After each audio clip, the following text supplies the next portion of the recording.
Hey everybody, let me take a little bit of your time and talk about recording guitar. And I'm going to feel comfortable that I have a good idea, a little bit what I'm talking about, since I've been playing for a couple years now. I'd tell you how long would it give away my age, but let's just say that number's got a 5 in it and a 0, potentially in that order. But at any rate, a big question that I get a lot of the time and I hear is, when you're recording guitars, should you go ahead and just use the plugins in your DAW? Aren't they a lot better than your stomp boxes or your foot pedals and that sort of thing? And that's a good question, and I think it really depends. But I tell you, if you're like me and most rock and roll guitar players, you're also a tone searcher too. So a big part of your playing is the sound that you're getting, and a lot of that time that's going to include your effects pedals and your amps and that sort of thing. And if you play with an overdrive or distortion, some people just swear by certain overdrives, certain distortions.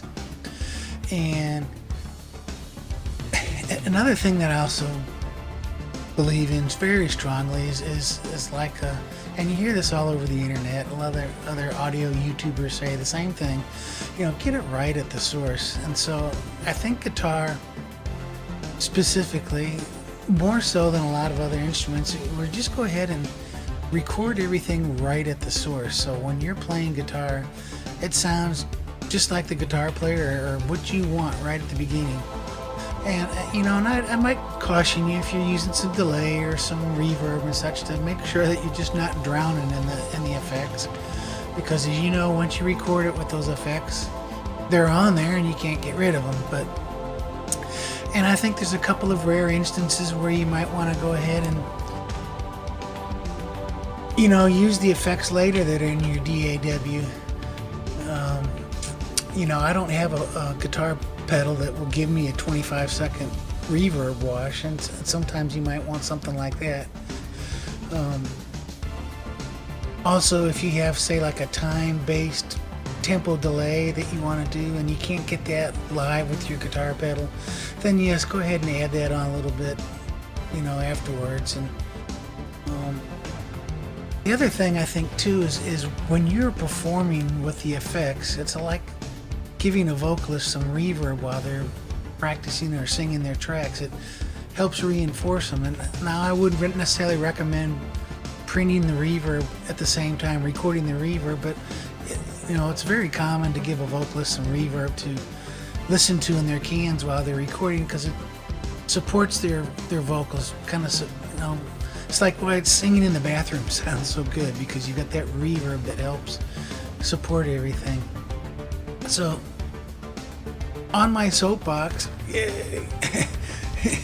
I'm going to recommend record with the effects. And when you come to mix down, you're just going to have that many less decisions to make. And it's kind of another theme that I go with also is this kind of mix as you go. And I think I'll do another video on that, but I think it's important to get the sound right up front, and don't rob the guitar player the talent of their sound and just say, hey, I want you to record and dry and I'm going to add your mojo on a little later. That's just wrong. So